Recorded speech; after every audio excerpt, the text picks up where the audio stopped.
Hi ಎಲ್ಲರಿಗೂ ನಮಸ್ಕಾರ. ನೀವು ನೋಡ್ತಾ ಇದ್ದೀರಾ ಅಪ್ಪು FC ಯೂಟ್ಯೂಬ್ ಚಾನಲ್. ಈ ಒಂದು ವಿಡಿಯೋದಲ್ಲಿ ನಾವು ನಿಮಗೆ ಪುನೀತ್ ರಾಜ್ಕುಮಾರ್ ಅವರು ಹಾಡಿರುವ ಹಾಗೂ ಪುನೀತ್ ರಾಜ್ಕುಮಾರ್ ಅವರ ಚಿತ್ರಗಳಿಗೆ ಜಯಂತ್ ಕಾಯ್ಕಿಣಿರವರು ಯಾವ್ಯಾವ ಹಾಡುಗಳನ್ನು ಬರೆದಿದ್ದಾರೆ ಅನ್ನೋದ್ರ ಬಗ್ಗೆ ಮಾಹಿತಿಯನ್ನು ನೀಡ್ತಾ ಇದ್ದೀವಿ. ಹಾಗಾಗಿ ಈ ಒಂದು ವಿಡಿಯೋನ ಮಿಸ್ ಮಾಡದೆ ಕೊನೆವರೆಗೂ ನೋಡಿ. 2007ರಲ್ಲಿ ಬಂದಂತಹ ಮೆಲನ ಈ ಒಂದು ಚಿತ್ರದ ನಿನ್ನಿಂದಲೇ, ಮಳೆ ನಿಂತು ಹೋದ ಮೇಲೆ, ಅಂತೂ ಇಂತೂ ಪ್ರೀತಿ ಬಂತು, ಕಿವಿ ಮಾತೊಂದು, ಮದರಂಗಿಯಲ್ಲಿ ಈ ಎಲ್ಲ ಹಾಡುಗಳನ್ನು ಕೂಡ ಜಯಂತ್ ಕಾಯ್ಕಿಣಿರವರೇ ಬರೆದಿರೋದು.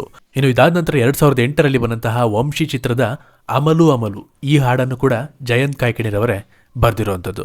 ಇನ್ನು 2010ರಲ್ಲಿ ಬಂದಂತಹ ಪೃಥ್ವಿ ಚಿತ್ರದ ನಿನಗೆಂದೇ ವಿಶೇಷವಾದ ಮಾಹಿತಿ ಹಾಗೂ ಹಾಗೆಲ್ಲ ನೀ ನೋಡಬೇಡ ಈ ಎರಡು ಹಾಡುಗಳನ್ನು ಜಯಂತ್ ಕಾಯ್ಕಿಣಿರವರು ಬರೆದಿದ್ದಾರೆ. ಇದಾದ ನಂತರ 2011ರಲ್ಲಿ ಬಂದಂತಹ ಹುಡುಗರು ಈ ಚಿತ್ರದಲ್ಲಿ ನೀರಲ್ಲಿ ಸಣ್ಣ ಈ ಒಂದು ಹಾಡನ್ನು ಕೂಡ ಜಯಂತ್ ಕಾಯ್ಕಿಣಿರವರು ಬರೆದಿದ್ದಾರೆ. 2011ರಲ್ಲಿ ಬಂದಂತಹ ಪರಮಾತ್ಮ ಈ ಚಿತ್ರದಲ್ಲಿ ಪರವಶನಾದೆನು ಹಾಗೂ ತನ್ಮಯಳಾದೆನು ಈ ಎರಡು ಹಾಡುಗಳನ್ನು ಜಯಂತ್ ಕಾಯ್ಕಿಣಿರವರು ಬರೆದಿದ್ದಾರೆ. ಇನ್ನು 2012ರಲ್ಲಿ ಬಂದಂತಹ ಅಣ್ಣ ಬಾಂಡ್ ಈ ಚಿತ್ರದಲ್ಲಿ ಏನೆಂದು ಹೆಸರಿಡಲಿ ಅನ್ನೋ ಒಂದು ಮೆಲೋಡಿ ಸಾಂಗ್ನ ಬರೆದಿದ್ದರು ಜಯಂತ್ ಕಾಯ್ಕಿಣಿರವರು.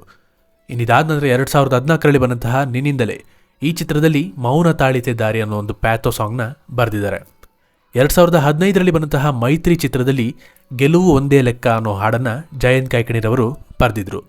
ಇದಾದ ನಂತರ 2016ರಲ್ಲಿ ಬಂದಂತಹ ದೊಡ್ಡಮನೆ ಹುಡುಗ ಚಿತ್ರದ ಕನಸಿವೆ ನೂರಾರು ಈ ಹಾಡನ್ನು ಹಾಗೂ 2018ರಲ್ಲಿ ಬಂದಂತಹ ಸಂಹಾರ ಚಿತ್ರದ ಏನಚ್ಚರಿಯು ಈ ಹಾಡುಗಳನ್ನು ಬರೆದಿದ್ದಾರೆ ಜಯಂತ್ ಕಾಯ್ಕಿಣಿರವರು.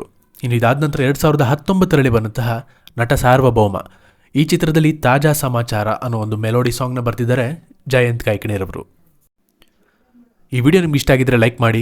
ಜಯಂತ್ ಕಾಯ್ಕಿಣಿರವರು ಬರೆದಿರುವ ಅಪ್ಪುರವರು ಹಾಡಿರುವ ಅಥವಾ ಅಪ್ಪುರವರ ಚಿತ್ರದಲ್ಲಿ ಜಯಂತ್ ಕಾಯ್ಕಿಣಿರವರು ಬರೆದಿರುವ ಯಾವ ಹಾಡು ನಿಮ್ಗೆ ಇಷ್ಟ ಅಂತ ಕಮೆಂಟ್ ಮಾಡಿ ತಿಳಿಸಿ. ಇದೇ ರೀತಿಯ ವಿಡಿಯೋಗಳಿಗಾಗಿ ನಮ್ಮ ಅಪ್ಪು FC ಯೂಟ್ಯೂಬ್ ಚಾನಲ್ನ ತಪ್ಪದೇ ಸಬ್ಸ್ಕ್ರೈಬ್ ಮಾಡಿ.